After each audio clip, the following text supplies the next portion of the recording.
হরে Krishna. Mayapur Nitai Gour kitchen থেকে সবাইকে স্বাগতম। আপনাদের সাথে আছে আমি জয়প্রিয়া সুখীদেবী দাসী।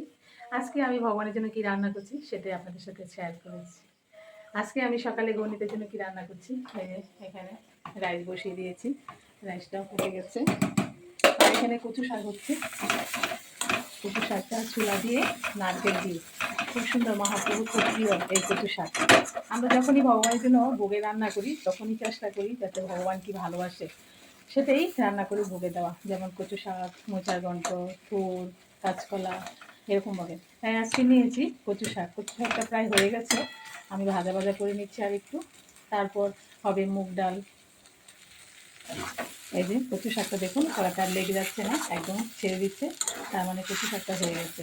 এখন আমি কচু শাকটা নামিয়ে দিচ্ছি, নামিয়ে দিয়ে আমি প্রেশার কুকারে একটু ডাল সিটি দিই। এখানে আমি একটা প্রেশার কুকারে মুগ ডাল ভেজে নিয়েছি শুকনো কড়াইতে। ডালটা একটু ভেজে নিলে কি হয়, সুন্দর একটা গন্ধ ছাড়ে আর ভালো লাগে। তার জন্য ডালটা শুকনো কড়াইতে একটু ভেজে নিয়েছি, ভেজে নিয়ে এখন প্রেশার কুকারে একটু নুন একটু হলুদ দিয়ে একটা সিটি দিয়ে নেব, তারপর আমি ফোড়নটা দেবো। আর এদিকে রাইসও হয়ে যাচ্ছে, আর একটু জল লাগবে, জলটা দিয়ে দিচ্ছি ডালে। আর একটু হলুদ গুঁড়ো, আর একটু লবণ দিয়ে ঢাকনা দিয়ে ঢেকে দিচ্ছি।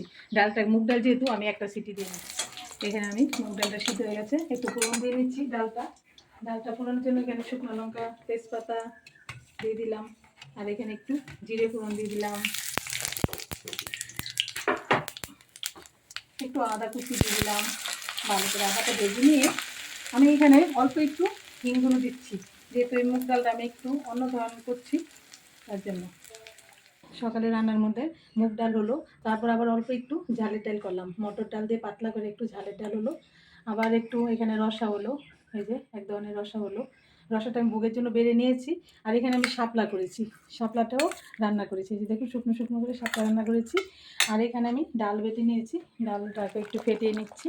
ফেটিয়ে নিয়ে ডালটাকে আমি বড়া করব, একটু কালো জিরে দিয়ে, লঙ্কা, কাঁচা লঙ্কা দিয়ে একটু মচমচ করে বড়া করে তারপর আমি ভগবানকে ভোগ লাগিয়ে দেবো।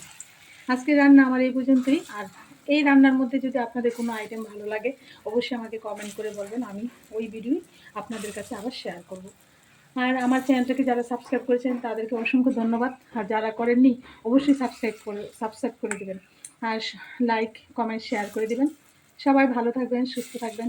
আবার দেখা হচ্ছে পরের ভিডিওতে। হরে কৃষ্ণ। এবার আমার গৌরী থেকে একটু দর্শন করে নিন।